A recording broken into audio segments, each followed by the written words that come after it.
The quiet, snowy Swiss town of Davos has seen so many moments of history, but this time it feels quite differently. You can say yes, and we will be very appreciative, or you can say no, and we will remember. Competition from the United States of America through trade agreements that undermine our export interests, demand maximum concession.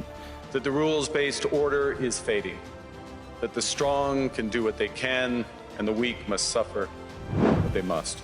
After 80 years of an intimate post-war relationship as allies in the eyes of the world, Europe and America are openly trading harsh words and baring teeth against each other. The scars, though, are unmistakable already. After Venezuela, an emboldened American administration repeatedly asked for the ownership of Greenland, despite strong oppositions from Denmark, major European capitals, and Brussels. Without positive response, and after several European countries sent a few dozen soldiers to Greenland, the U.S. administration swiftly picked up its stick of tariff threats and waved it in the air. Now, that is the glaring backdrop of everything taking place today in the Congress Hall of the annual meeting of the World Economic Forum.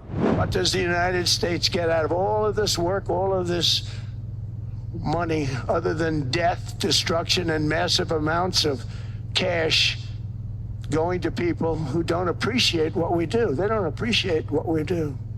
I'm talking about NATO, I'm talking about Europe. We've never gotten anything. And all we're asking for is to get Greenland.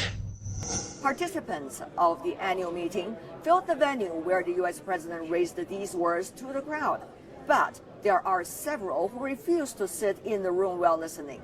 To them, under the bright sun of the year 2026, scenes and attitude that one could imagine only after reading the world's dire imperial history are coming to life. But it becomes an abusive relationship where you're continuously rehearsing the threat of violence and then some sort of horrible reconciliation that follows afterwards. I don't think they fully understand the damage that they're doing to long-term relationships which were built throughout the Cold War period from the 1940s onwards. Before this dramatic moment, there has already been quite a journey. Europe has been testing different approaches toward Washington over a month.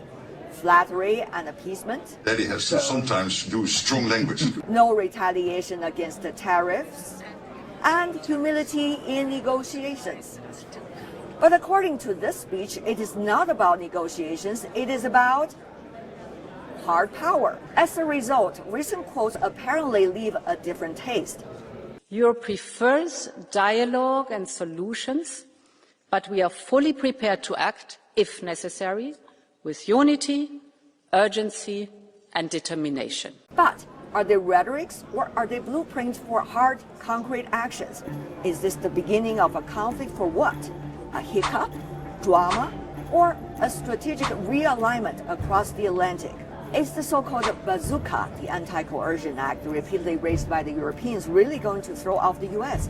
Some analysts do say the U.S. defense industry is heavily reliant on key technologies and services from Europe, from anti-drone technology to intelligence software.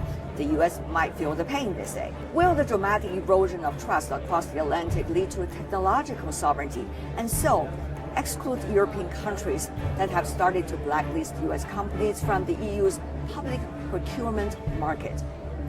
The answers for all of this are still in the air.